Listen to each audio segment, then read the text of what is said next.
So let's get started. We have in front of us five people who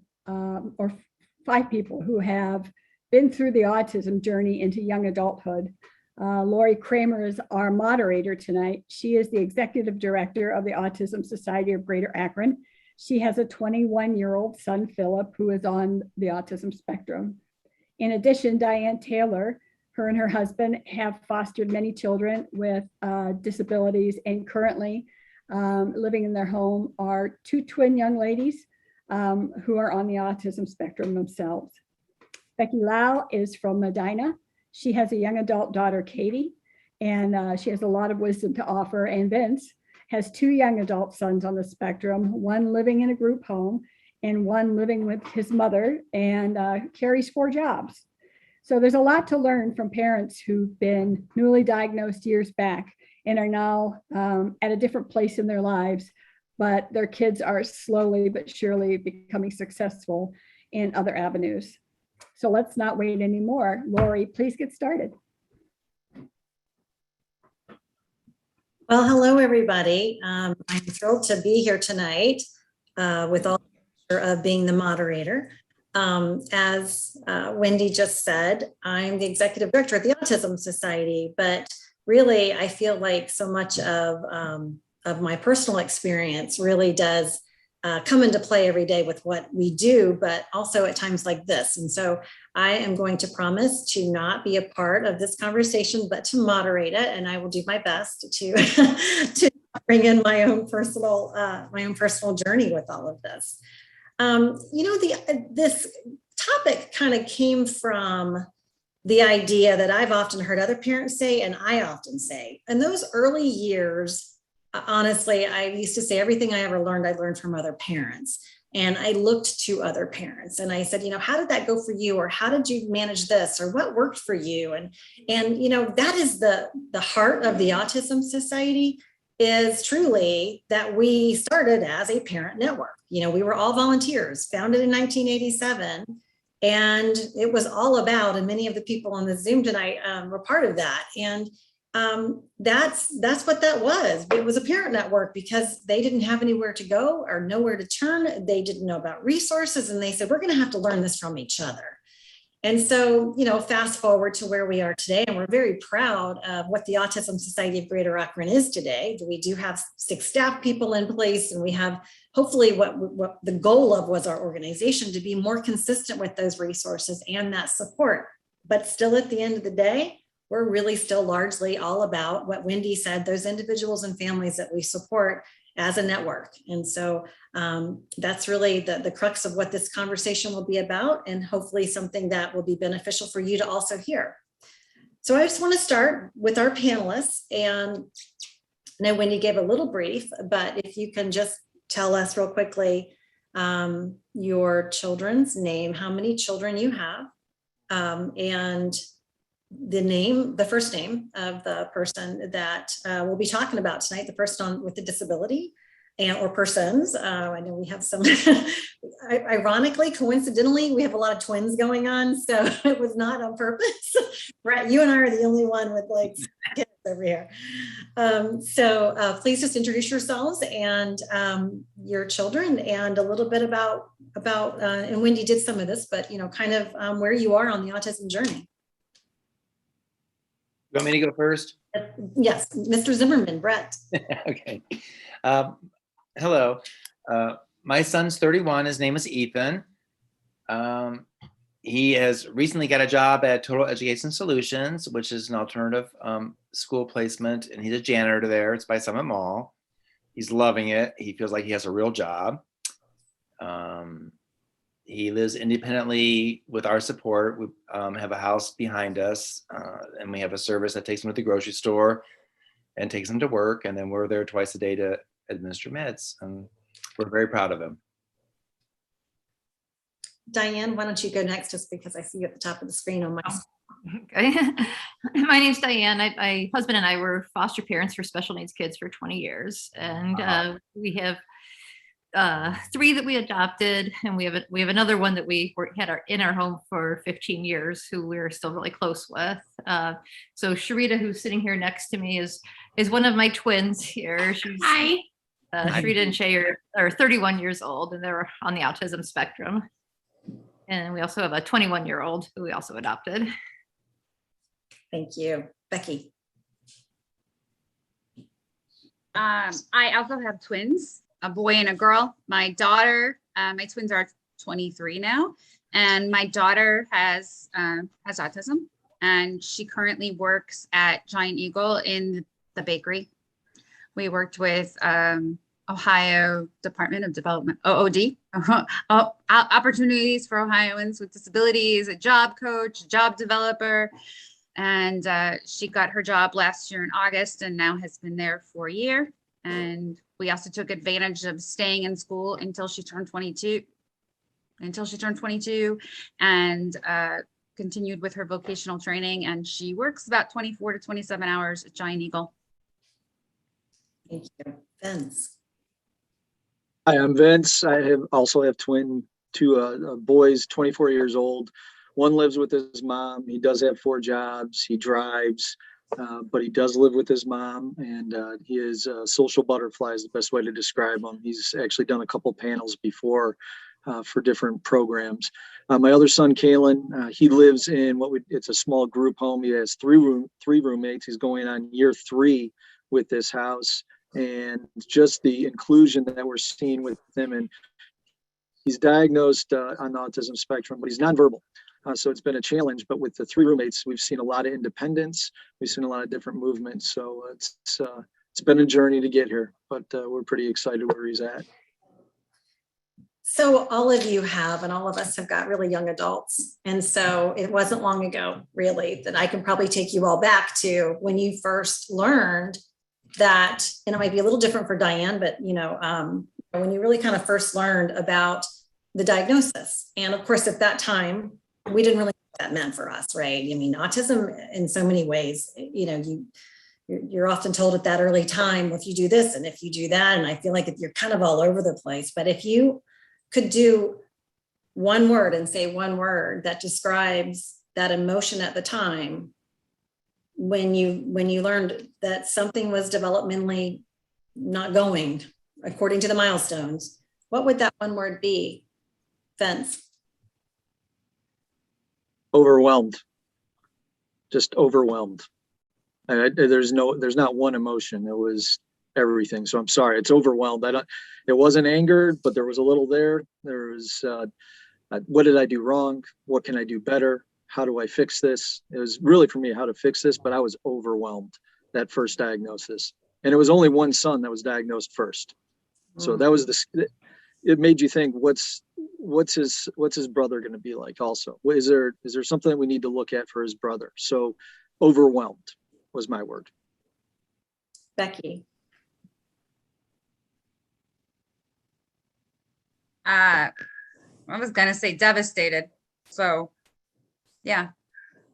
And then kind of to touch on what Vince said, it is the weirdest grieving process because you go through like the 7 stages of grief, and then tomorrow you go through them again and you go through them again. And as they get older, you go through them on different levels, and it's like a wave and ebb and a wave and ebb, and it gets easier. It gets easier as they get older because you come to terms with it and you accept it and you don't negotiate as much. And it's still there though. I think you also start to learn what it means for your child. Yeah. I think at first it's really sort of where are we going to be in this? Brett? I guess overwhelmed would have been my first choice, but probably advocacy would be my second choice. You have to be your child's advocate with respect to the school initially. Yeah. Diane, did you have something to add to that? Well, I started out with bringing kids in that I knew had disabilities. So, Yeah. But even for you, I'm sure there was a little bit of unknown, like, okay, we're jumping into this, but yeah, it's still probably an unknown path a little bit. Yeah. The girls were 2.5 when we got them as foster kids. They had spent 11 months in a pediatric rehab hospital before we got them. And they did not have the autism diagnosis. The psychologist who worked with them inpatient for almost a year said the sat us down and said they were severely retarded, and she drew a little diagram of like the levels of retardation and told us that they would never be able to function in a classroom, that we'd be lucky if we ever got them potty trained. Was very, very negative, and I had just met them briefly a couple of times, and I could see like potential in them that couldn't believe that this psychologist was totally missing. So my advice to people is don't always, trust what you feel about your kids, what you're seeing in them, because you're seeing them every day. And a lot of these specialists don't always have the as much knowledge as we think they have. I think that's a good pivot to kind of then, all right, we've got this diagnosis, and what did you feel at the time were the next steps that maybe you were told to do, or that you researched to do, or what did that look like for you afterwards? Let's start with Brett.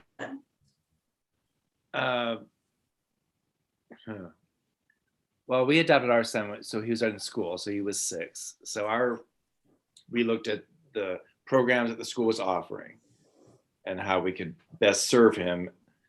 And this was 25 years ago. So they were just pushing the inclusion, and we were sort of taken aback by that. Well, I don't know if we want him, because he was violent and we were afraid that he would hurt someone.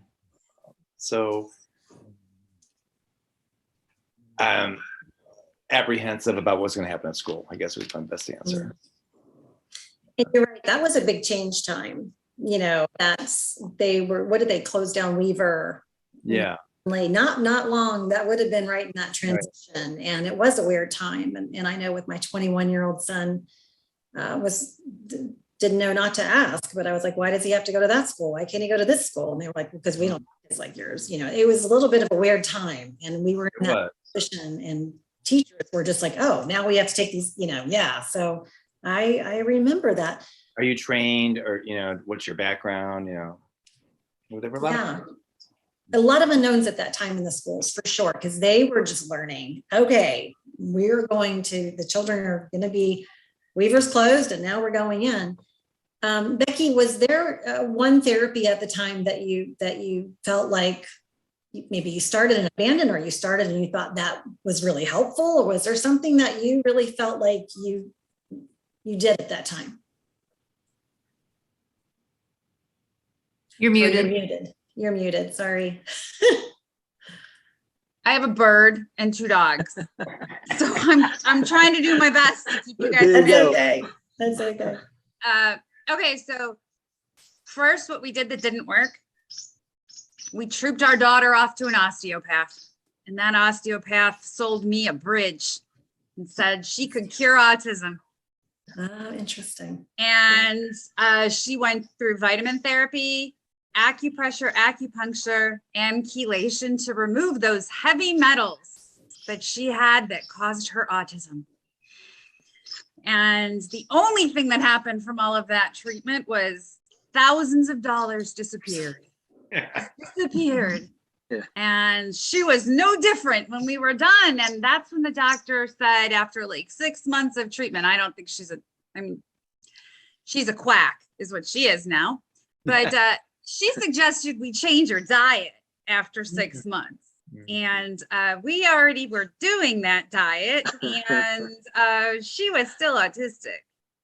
And shortly thereafter, we began working with a behaviorist and started ABA, started working with behavior consultants, brought people into our home. Our school district refused to provide it. And the best thing we ever did was bring in a behaviorist to help us deal with our daughter's autism, rather than find people who could claim to cure her that weren't going to do us any good. Well, I think in your Becky, that was popular at that time too. It's interesting, all digging up 20 years ago, and the exact same story. And, yes, so we probably all spent the same money at the same places, and they're probably driving nice cars because of us. I have the same, totally got that. Yeah, so everybody can jump in on, but it's interesting to go back that 20 years, because I I would be curious if that's as popular. I mean, I don't even think the DAN protocol's around anymore, which was called Defeat Autism Now, the DAN protocol. So I think it's still out there on the fringes. The doctor we saw recently, I know just recently testified at the state claiming that the vaccines were magnetic. I knew who you were talking about. So it wasn't our doctor, but yeah. Right, but they held the magnets up and they didn't stick. So I'm pretty sure she was not doing magnetized. Yeah. She wasn't magnetized. She should have checked at home before she went and testified. Well, but yes, many of us definitely were down a very expensive path and not even, I think that's an interesting point, Vince, take us to that time too, when we were thinking that, I just remember it being like, what caused this? And was it something I did? And therefore, if I do these things, I can reverse what must have happened in pregnancy that I did, because everything is the mother's fault. But you it's our fault. Everything. So I don't know. Go back to that time when you're thinking, is there anything that you do that initially you're kind of blaming yourself? Like I must have done something to cause this. Yeah, I had 13 ultrasounds when I was pregnant. I was pregnant with twins, preterm labor. So I was like, was this because I allowed all of that additional medical treatment? I took medication to stop the contractions. I was on bed rest for 13 weeks. God, you and I have the same story. And then we went to the same quacks. I mean, we went to the same quacks. Yeah. Yeah. So even now she's 23 years old. She was diagnosed at 2.5, and I will still go through that little cycle. I'm like, so if only I hadn't had that 13th ultrasound, maybe if I stopped eating tuna because I couldn't eat meat, maybe it was all those Auntie Anne's pretzels. Still doesn't change the fact that she still has autism. Yeah. Yeah. We have the same story. Vince, did you guys go through that as well? Yeah, absolutely. The resources weren't there. When our school district, it's the same thing. There just wasn't anything there. It was let's try. And I don't know about the rest of the panel that have twins. Every time we went to a doctor, once we had one diagnosis, it was about Fragile X, and doing testing on the twins and seeing why are they so different, even though they're twins and they're reacting differently to things that were going on. So it was a whirlwind of trying to figure out what was going on and who to trust and who not to trust. The one thing that I felt very strongly about coming out of that when they were diagnosed, and when we got the first diagnosis, it was about 3. So that was for Kalen. Even though he was the one who was doing most of the major milestones first, he regressed really quickly. So about 3.5, we started getting some concerns of where he was going. He was making sounds and slight words and different things like that, and pointing to colors when he started talking to him. And then he started sliding backwards. So as he was diagnosed, Keegan was starting to excel. So we were like, wow, okay, maybe something's going on here. So at that point, that's when things started getting really crazy. I remember going to a hospital, and he was a renowned child doctor at the time, and it's just like, yeah, let's test for Fragile X, let's test for this, let's test for this. All I kept on hearing was needles, and it was a trying time at that point. But the lack of resources. So when Brett said being an advocate, I mean, learned real quick when we started getting into school age. It was like, well, an iPad will help. Well, how do you fight for that iPad? Well, you walk into a room and you've got 20 people from the school district that are going to tell you why the iPad isn't that important for your child. However, we want them in the school district because we want a little bit of money to help with it. So there's learning those little pieces. To your point, it was a challenge years ago. I know it's still hard, but we've got a lot more resources, and people are more knowledgeable as we go forward, and a lot more people fighting for our kids, which is good. Can I interject something here? Yeah. Vince, I totally agree with what you're saying. And I'm an intervention specialist at our school, and it's all about money, and it shouldn't be. And it's really hard for me to sit in an IEP meeting and not say, hey, you know what? You're entitled to X, Y, and Z. But I technically am not allowed to say that. So I always slide the IDEA in front of them. please read this. Please read this. And look at page 18, because you have to know what's out there and what's available for you and what you're entitled to, and you are entitled to it. Right. And you, right. And you find that's a out great about point. all those things by talking to these people. Yeah. Yes. Yeah. Right. That's how The you parents. find out from other parents who tell you, Yep. well, you know, I Yes. got occupational therapy for my kid. I got speech therapy for my kid. You talk to a parent in different districts and they said, well, I got ABA written in my child's IEP. I got a Yes. one-on-one And I suspect any aid with my Lord- child and it's in their IEP. And you're like, wait, Yeah. my district Yes. said you can't do that. Yes. And then I realized my child's IEP is individualized. So even if the district says Yeah. they don't do that, Yeah. that just means they haven't done it yet. And Work when it they out. Right. consider my individual, they do. And Yeah. we have, and I'm sure that we've all encountered this. It's an ethical dilemma for us in the education Mhm. system, because we know that's out there and it's difficult to be told not to offer it. Right. That's why I was, please make sure you read this. Yeah, again, it goes back to as a parent being an advocate and reading that and studying that and understanding and talking to other lot. parents. But there is a moment, and I know when it was for me. It was 7th grade for my boys when I went into an IEP meeting, and I was definitely outgunned, and I knew it. But I knew my facts, and I read the IEP stuff, that what we wanted to do and what we could do. And when I went in there and I just said, well, this is how you have the school program laid out. This is what we need to succeed for Kalen at the time. He needed the digital assistance to progress. And I wasn't wavering on what my goals were. I wanted him to do better. I wanted him to be an individual out in this community, and I wanted to be able to communicate. So this was going to get him there. And having those steps in place, IEP became this golden ticket for me to say, I'm going to fight for everything now. I've got a document I can go with. But it took me a while to get there. It's intimidating. And It this is intimidating. And I think Very. that's when And we it's- say and it's- advocate for kids. So let me do this. Let me get everybody to Yeah. think of it in terms of, and you're already saying what I'm hoping to lead you to though. So how do I become a good advocate? And I will just say what my 2 cents is on this. I remember getting Wright's Law, the book that said From Emotion to Advocacy. And I read it cover to cover, and I tabbed it and highlighted it.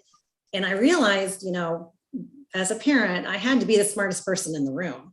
And that's really what I even got the congressional record with the intent with the Individuals with Disabilities in Education Act. And I'm like, okay, I see nothing in there that says you can't do ABA. You can't do that. You tell me. Here's congressional intent even. I think that was one of those when I was trying to be the big gun, right? Like, I know what. Yeah, that's right. But so say that, even Diane, like how, when parents say, well, okay, I'll be an advocate, but what do you mean by that? How do I learn to be that? How do I learn to be that voice? Because you're right. These are the early years when we were still trying to find our voice. How do you find your voice as a parent? We're in the Cleveland school district. I don't know if it's different down in Akron, but we had some choice as far as which school they could go to. We weren't like assigned to a specific neighborhood school. So when we first got the girls, they made plans to enroll them in the county program, the county preschool program. So when they were coming out of that and going into the regular school system, I asked the school board for a list of all the possible schools that they could go to. And I made appointments at each one of them. And I sat in on classrooms just to see how the teachers interacted with kids and see if I thought that was something that would work for my kids. I probably spent like 2 to 3 hours in each classroom, just sitting there and observing. I went to about like 5 or 6 different schools doing that, and then was able to pick the one that I felt was the best fit for them.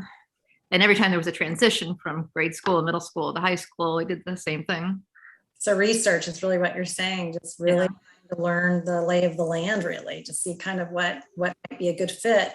And I'm also going to follow up on what you said, Diane, that you know your child best. If there's another one I've heard a lot, you know your child best. Do not back off, because you and know. there's some teachers that might be good with certain kinds of kids, but not with your kid. And if you can get that good fit, you're going to be more successful. Yeah.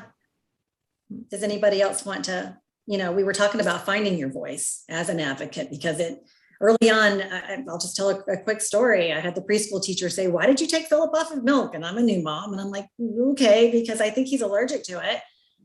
And she's kind of reaming me out. And I'm like, okay, I'll put him back on milk. I put him back on milk. And then she's like, "He's banging his head all the time. What did you do?" And I'm like, "I put him back on milk."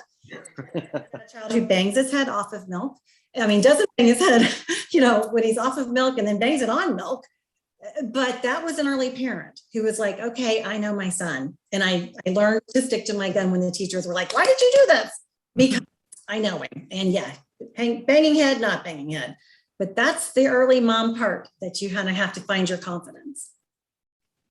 And I heard Vince say how he found his confidence when you walked in and you're like, "I got this." And it does take a few years.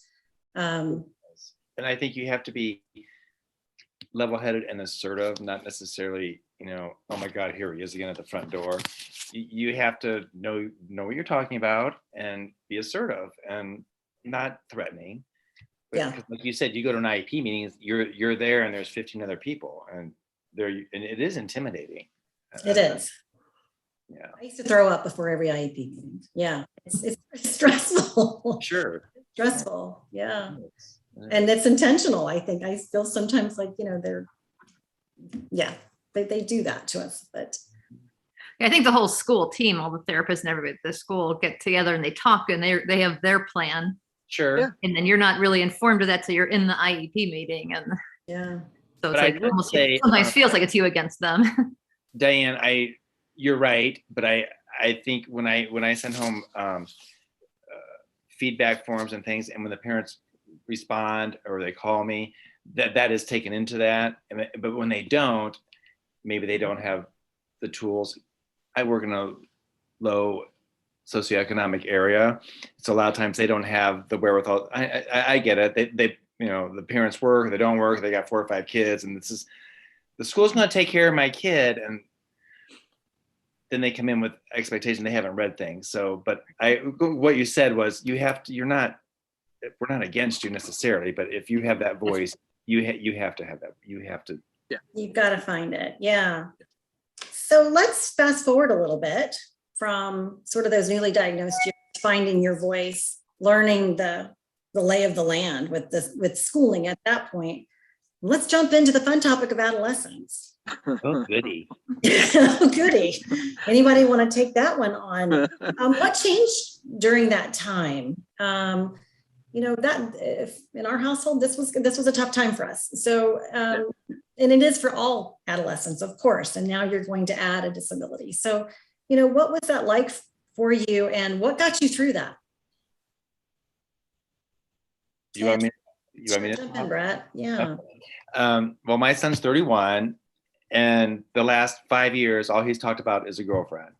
He wants a girlfriend, and we have done everything that we can do for him to promote his independence, but I can't do this for him, and it's very frustrating.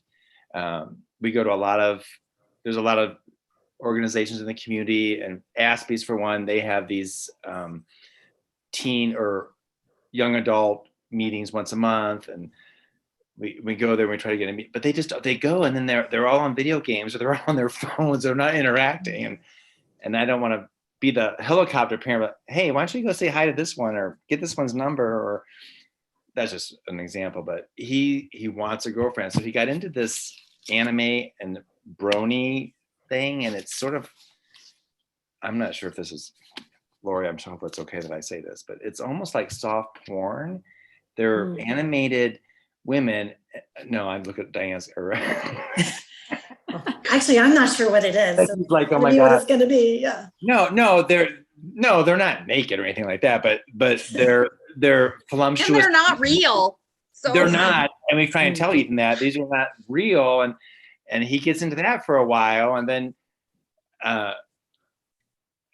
you're not going to meet them at Comic Con or BronyCon or TrotCon or whatever. So it's difficult. I mean, we had the typical talk that you would have with any teenager. Now what happened was all of my nieces and nephews have now been married that are his age. Well, how come I'm not married? How come I don't have a kid? I want a kid. Oh my God, that would be horrible. So I guess no, I don't know what the answer is, but Ethan, we're gonna keep trying and meet people and go and do outings and go where there's a lot of people and just hang out. And you do a lot with Ethan. I agree with that. You guys are out all the time. We try and get him to meet folks. That's kind of how you're getting through that. Then you're just sort of pushing through and I don't know Maybe. what it's age appropriate that he wants a girlfriend. He's 31. I guess Yeah. it's age Yeah. Yeah. That is one of the hardest things at this age, at the young adult age, is finding groups of people that are on the spectrum, but high, at the same level of functioning as them, because they've joined a lot of groups and have, with the group that they do now through Akron Autism, seems to be a pretty good match as far as conversations going. I think that's going good for them. Unfortunately, we're all the way up in Cleveland as far as arranging any, getting together in person. But it's always been a struggle to find a group for them to hang out with that they kind of fit into. We're constantly finding new groups, and oh my gosh, there's a autismmatch.com, if you can believe that. And he got on there and he got in trouble because he said some inappropriate words that I didn't think were inappropriate. And then we had the police show up and Oh no. apparently hookup is not the right word that you can use now. I didn't know that. I thought that just meant, hey, we're going to hang out, but that's not what that means anymore. No. I wouldn't. And it was a girl that was 16 and oh my gosh. Oh. So we had to cancel that account. But I don't know what the answer is. I don't know. I don't know what the answer is, but it's difficult. And my daughters are really involved in Special Olympics, so they have a lot of friends through there, but a lot of them are not. They're very good at making friends with people that function at a lot of different levels. So they'll say they're friends, but they're not like true friendships. Like if they could find more people that were at their level. So. Lori, I apologize for not remembering this name, but one of the events that I went to with you, a conference, and there was a wife of a baseball player that talked about they had 3 kids, I believe, and the one kid was on the spectrum and never wanted to go to any of the baseball games or never wanted to go to any of their family functions, and they were like forcing him to go. And then they finally realized, why should we make him go? He doesn't want to go. He's happy being. Do you remember that? I think it was in Florida. Brett and he was on our board and I called him my board husband because we were together and Brett always got my drinks. And so you have a better memory than me, obviously, Brett. Because he's not like what we want for them isn't necessarily what they want. And that's a hard to swallow. That's a hard one to accept. Yes.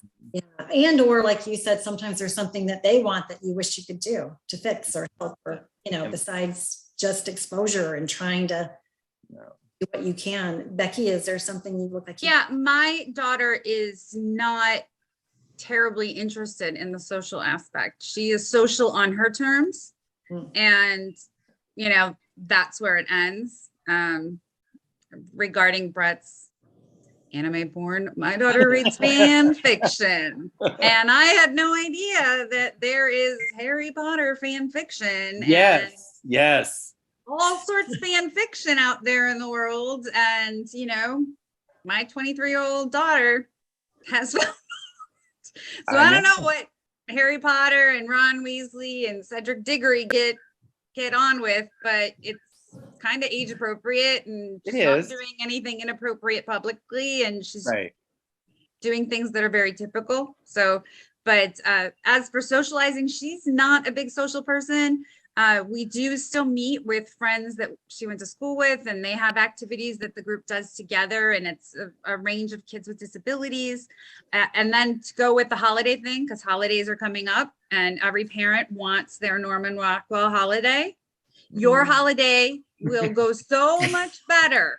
So much better if you do not dictate the plans. And wow, somebody should have told me that 1 year. I know, right? Yeah. Oh my gosh, Becky, that's a good one. My daughter does not eat Thanksgiving food. Doesn't eat it at all. We had fought and cried and been all upset. Ruins Thanksgiving for everyone, and it upset my mom and my dad complained and cousins complained because why doesn't she have to sit at the table? She decided a few years ago from now on, she will have a Charlie Brown Thanksgiving. and she brings pretzel rods, toast, popcorn, and jelly beans. And that's what's on her plate.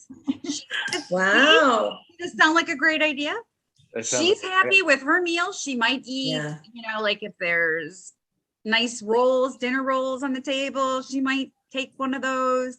But she'll sit at the table and she will eat her Charlie Brown meal and be just happy with it. But if there was no offering that was a Charlie Brown meal, she would not sit at the table. And then everybody would be upset. And in the big scheme of things, who cares? Right. And now Right. when we have family events and I see that we give her a time frame and say, okay, you'll stay until 7:30. And then 6 o'clock, she's like, no, 7:30. And 7 o'clock, she's like, she's got her coat on, standing by, no. And then at 7:30, I have to keep my promise. And, you're out. You only had to make it this long and you're out. And she brings her own things, brings her iPad, brings her, her Nintendo Switch or whatever. But allow them to do the things that they enjoy and do not expect them to assimilate to your idea of what the happy holiday should be. Exactly. Because your holiday will be so much worse if you try to imagine that Norman Rockwell holiday. Right. Somebody should have said that to me 20 years ago. All right. Looks like you got something to add to that, but I have now learned something from a parent that I have not heard yet, and that's a good one. So And planning ahead. Yeah, absolutely. just let it go. The let it go thing. It doesn't change anything to allow them, you're still imagining like what TV is like. And the more we all meet with each other and then you talk to typical parents who you think have like picture perfect lives. And then all of a sudden you realize you're like, ooh, their life's not so picture perfect. I think my life looks like rainbows and unicorns compared to what's going on over at their house. We all have something going on. And when you try to pretend, you add so much pressure on yourself and stress. Absolutely. That's a really good point. Make it worse. I call that the Facebook life. If you think that's that's Facebook life. That's not real. Sorry, Vince. You added that. Looks like you got something to say there. Yeah, adolescence for us was an anger phase, and it was a violent phase for Kalen.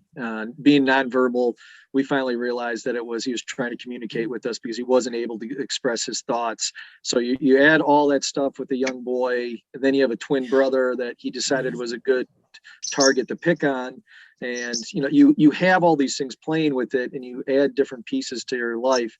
What we found out when he was younger, we were trying to build that structure and that routine and understanding that and having it so he could count on something to go back to.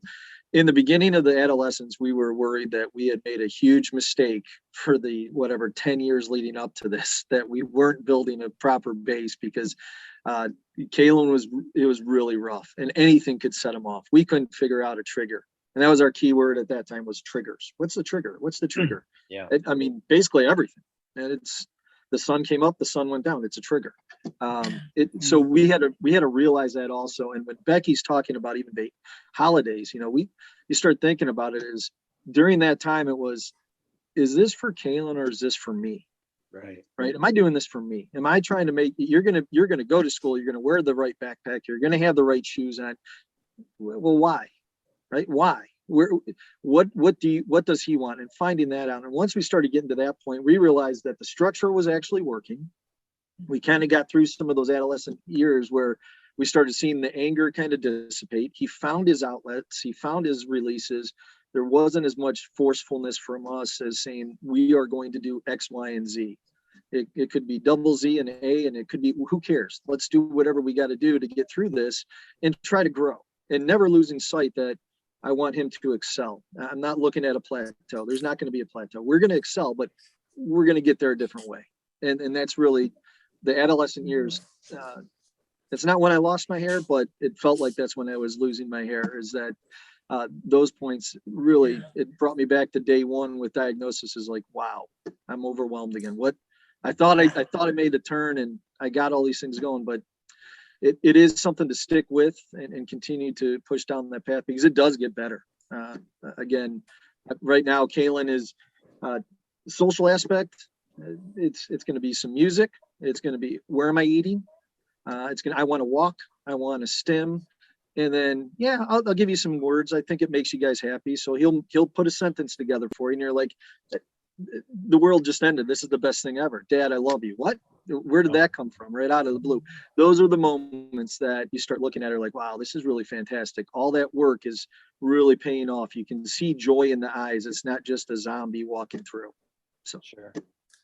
And Vince, I think you're touching on something that I totally agree with you on. Someone, oh gosh, all the advice that's listening, I'm listening to all of you and thinking about, but someone once said, it's going to get worse before it gets better. Stick with it. And that's hard at the time because it's, if you're trying to, just stick with something that you're just like, what is the definition of insanity? But I think that consistency and moving forward and just trying to find it. I'm also hearing all of you talk a little bit about acceptance. Were we getting more into accepting and seeing kind of where our children are falling in all of this, the autism spectrum that is so long and wide, and everyone is so different, of course, just like everybody else. But what does this mean for them in adolescence? I think we're really starting to kind of see that more, like the direction they might be going. Yeah. Having said that, I also always talk about, one of the founders of the Autism Society, I quote her all the time, never give up. Just because they don't know it at 15 doesn't mean they won't get it at 18, doesn't mean they won't get it at 21. Yeah. Developmentally delayed, definition thereof, So that was something I often say to myself, don't give up. We are in the middle of showering routine, trying to teach my 21-year-old how to shower himself. I think spend $10,000 on showering, but for him to learn to shower himself. So, and it's with back to the ABA stuff, but it's thinking maybe at 21, he won't get what he didn't get at 18. So I think, sort of that keep plowing through. Do any of your children have co-occurring medical conditions that have also played a role in, their autism, so to speak, that you've also had to manage? I do not. We just have asthma. Okay, so you're managing pretty that as mild, well. Yeah. Ethan has mental health concerns. Some co-occurring conditions there. Yeah, and that can be almost just another aspect that you're managing. I think, Brent, I think that's something that my other son, Keegan, that has the 4 jobs. What's nice now that he's 24, he talks more to me and with me about certain topics. And a lot of that mental health piece, it's about he's out in the public and he's being social, but he's alone and he feels it, right? And it's same point. He wants a girlfriend. He wants friends. His best friend moves away. So for a year, he's talking about losing his best friend and how does he get more friends? And he's doing a lot of different things, but you can see there's depression there and the ability to be able to talk about it, not only to me, but obviously professionals. But those are some of the things that we are, I think we're battling now, right? Is that depression piece, the mental health is something I didn't really see this coming. I'll be honest with you. That wasn't even on my radar in the beginning. It started right about when he was leaving high school. That's when we started seeing some of his behavior as being depressed, still trying to have a nice front, but it was, so I think that would be a piece of advice. If I could go back to myself and say, let's get prepared for this and let's lay some things out that can help him down the road when he does get to this point. Because he's become more aware, it sounds like. Yeah. He's matured. He's become more aware. Yeah. Yeah, exactly. Yeah. My daughter has ADHD and we began treating that probably 4 or 5 years old, medication wise. That can be a pretty disruptive thing for her. So it's something we've managed. And probably in like middle school, I started asking for something to treat anxiety.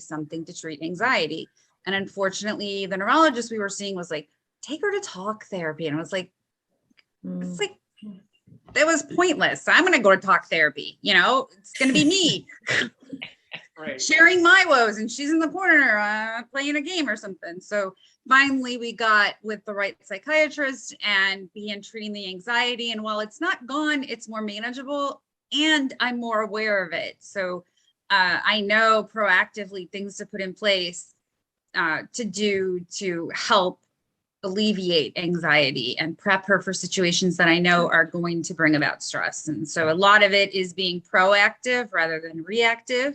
So those early years of crappy holidays were all reactive. Now we are proactive to make the holidays just a little bit better. And anxiety is a common one. And I often, we obviously teach about autism, and I say, okay, think about all the characteristics of autism. I would have high anxiety too. Navigating the world is not easy. And then take away, things that are difficult with having a developmental disability. And it's like, well, no wonder, you can really see that in language and reading people and, all the things we take for granted. And even if there is language, it's still oftentimes a different use of language, and that's the social challenges of language. And you just think about all that and say, well, heavens, yes, we've only got a few minutes left. And so I'd like to capture something, and it's gone so fast. But before I let all of you go, we're all caregivers and still caregivers, and probably will be, for our children, more so than our typical children for the rest of our lives. How do you, and don't shoot me for asking this question, because I used to hate it when people say, you have to take care of yourself, put your own mask on. And I'm like, yeah, give me time to put my own mask on. So don't shoot me for asking, but do you have a thought about how you take care of yourself? What do you do to try to keep a balance a little bit? I'll go. I took my daughter to see a neurologist the one neurologist at one point, and I was just hysterical in the visit and was upset and begging for help and trying to get things to change. And this neurologist said to me, it sounds like you need to get help. And I was like, yeah, I need to get help. Yeah. And it was me that needed to get help. And he said, basically, either I needed to see someone, I needed to take medication, I needed to do whatever it took to make me able to function. And he made me understand that unless I was able to, if I wasn't taking care of my mental health, I couldn't expect to help her take care of herself. And that's something I definitely, I went to my doctor, explained what I was going through. It took a while to find the right thing that worked for me. And then a few years later, I began walking, and I walk 15,000 steps a day, and I walk throughout the day at different times of the day. But I do it because it's the thing that helps me have just that little bit better on my own and accept things a little bit better. But accepting that you have to take care of yourself in order to help your child is a huge thing, because we tend to put ourselves in the back burner as parents. Absolutely. Yeah. Specifically absolutely. as moms, sometimes you take on like, oh, well, I shouldn't be doing something for myself. And if you don't take care of yourself, just like we've all said on the airplane, when the masks come down, they tell you to put the mask on yourself first and then help your seatmate. Because if you help your seatmate first, you're never going to get the mask on yourself. Right. You'll be dead. So at some point you have to take that hard part is finding where your mask is. Yeah. Mm-hmm. I think for me, it was, I don't know where to begin. I don't even have time sometimes to even think about that. So I think that's where I used to feel frustrated with that question, but I totally get it logically, what you're saying makes sense. I think parents early on, though, we're not good about taking care of ourselves. And I think if there's a piece of advice from all of you, if there's some, secret sauce about how to find that sooner before you completely lose it, because I can probably attest to the fact that we've all lost it a few times. What would that be?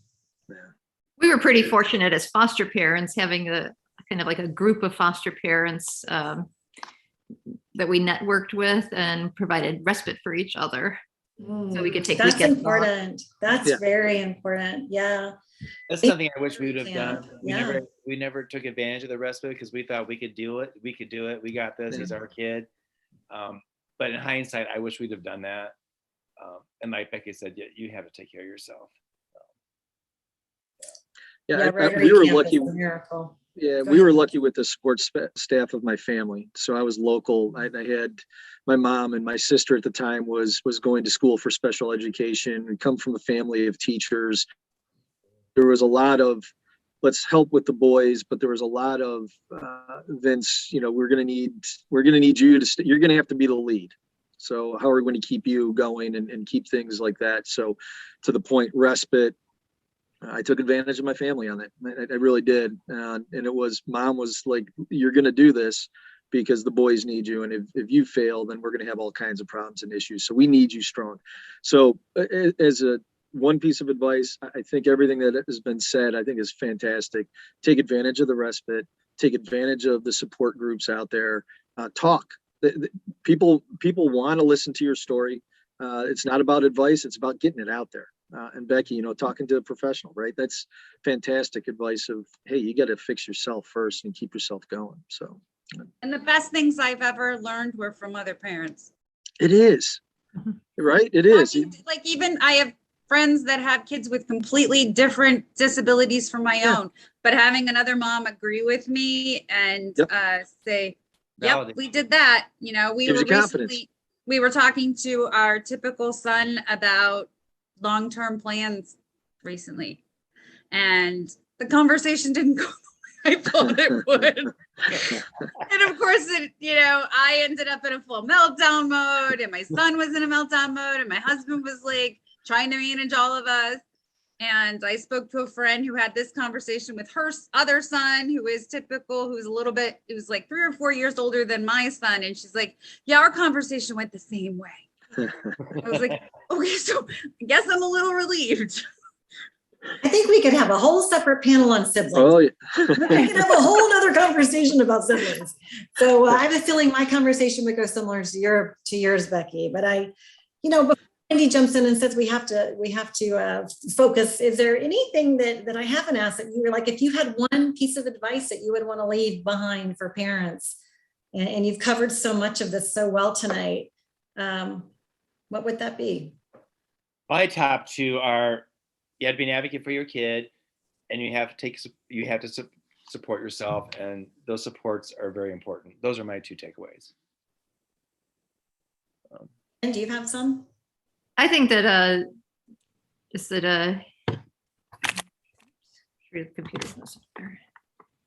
sorry, my computer's just glitching here a little bit. Oh. Is that you know your kid better than anybody else, and if a professional is telling you one thing and it's not sitting right with you, it's always a good idea to get a second opinion. Absolutely. Or a third or fourth. Yeah. Done that too. How are they gonna say they know your child if they haven't even met them yet? Wow. I Becky? would say believe in your child's potential. If for all the parents that are just recently diagnosed and you're cycling through all of the he will never, she will never, all these things are suddenly taken away from them on that day. I didn't believe my daughter would, go to a school dance, graduate from high school with typical peers, have a friend, like a boy, do all these things. My daughter was in choir. She played an instrument. She was on the cheerleading squad. She went to every school dance, everyone, homecoming, winter dance, prom, homecoming, winter dance, prom. It was all on her terms. I'm pretty sure she never danced with anyone. She just danced near them, but she was happy. She graduated magna cum laude on her terms, and all those things you think you are robbed of that day of diagnosis. Make a list of them today, because your child will do those things. They'll just do them on their own timeline. Yeah. Mm-hmm. Yeah. My thing would be just don't give up. I believe in what everybody else has said. Just don't give up. Just keep the course. You are your child's voice. Keep on pushing. They're gonna be the same way if they were NT and you moved forward and they get married. You're gonna have these moments that you're gonna love. There's moments out there that are coming up in the future that you are just never gonna want to give up. They are pretty special. So don't give up. There's a good place to go. I love all of that. And I'll just add mine that it's actually not mine. It's actually my colleague, Lisa Thompson, who often reminds me of this. She said, she's good about saying, don't go back and have regrets. You did everything you knew to do at the time. And as you learned more, you maybe changed it. But she and her husband made a pact. They're not going to look back and say, wish we did this, wish we did that, because that could make you crazy. So if you're still on, I'm quoting you here, but she's good at me that. So I'm going to go with her good advice. Good advice. Wow, this has been wonderful. This has just been wonderful. I want to thank you for being so poignant and educational and putting it all out there, because I don't think any age is easy. And definitely somebody could take takeaways from everything any of you have said tonight. So thank you for your time. If there are any questions out there in the stratosphere, please put them in the chat room. We have just a few minutes to entertain a few, and we'll ask the panel.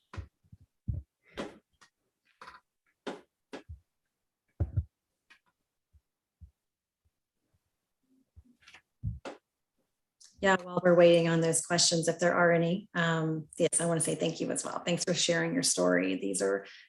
It's funny when you kind of go back in time. Sometimes you want to do that and sometimes you don't. So thank you for sharing your Well, story. you know what, one of my takeaways from this event, it was positive. Yeah, and that's right. I think, in fact, I see Sherry Walsh is on Sherry Bevan Walsh is on here, I guess. And we talked about this today. Our children, we've known each other for years. And she's saying thank you to everyone on the panel, but we also said the whole thing today about just continuing to push forward, and it does get better. And it was nice when people told us that, many years ago. So did any of your kids say they want? I think that says kill. Did anyone they were suicidal at a young age? No. Were any of you dealing with that kind of depression early on? Not early on. I mean, there was some confusion, but my one son, like I said, as it got later in high school, that was a concern. Yes, that was said, but not at 9. At 9, it was still the immaturity level wasn't there. He wouldn't understand that anyways. But at 9, no. Later on. But I think you have to take it seriously. Oh yeah. Oh, without a doubt. I agree, Brett. Yeah, I think too that depression shows itself at different phases in autism, and what an NT kid would show you as severe sadness or withdrawal. Kids with autism might become more irritable, stay on one topic or one interest all day long, and not want to integrate with people he usually integrates with, he or she does. So it's always good to talk with a professional with anything that comes up with that kind of poor idea. Sure. Absolutely. Mm-hmm. And sometimes you're right, we may not recognize it. So if there's someone talking and expressing that, it's very. Yeah. How did you help your child to understand their own autism diagnosis, and how did it affect him or her? We told Ethan we're all different, and you don't have to have that label. That's how it was. This happened at church, actually, and church has been wonderful for us. It was just one of those things, innocent come out of the mouths of babes kind of thing. But that's just it's a label, and it's just you learn differently. You talk differently. You see things differently. So does this other person. They don't see the things the way you see them, kind of thing. But that's what we. That's kind of our mantra. We all see things differently. My daughter did good with the representation in like Parenthood. Did the TV show Parenthood, which they did a decent job representing autism. And then when Sesame Street brought Julia on, yes, she was definitely very interested in Julia and like proudly telling everyone, Julia's just like me. Julia's just like me. So when she sees those examples of herself represented, she seems more interested. So even when she sees the boy from Parenthood in other TV shows, she's like, that's Max from Autism. From Parenthood. He has autism just like me. And I'm like, yeah, always just like you.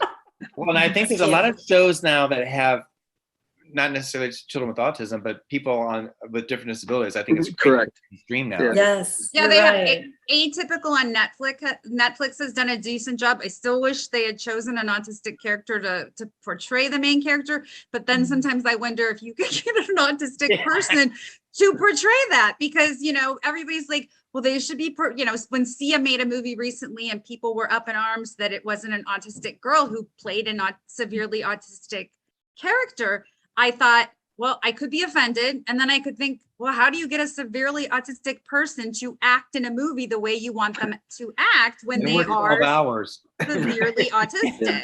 Very true.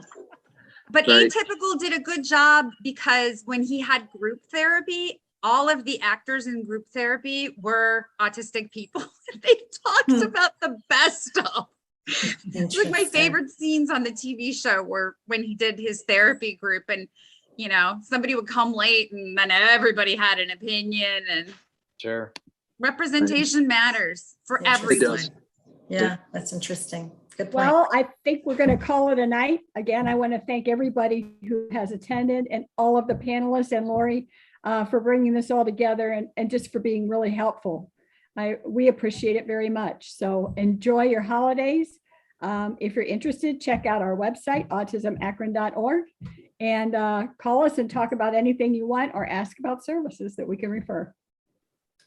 Thank you. Diane, I applaud your Thanks, work. everybody. Thank good you. evening. Good night. Night.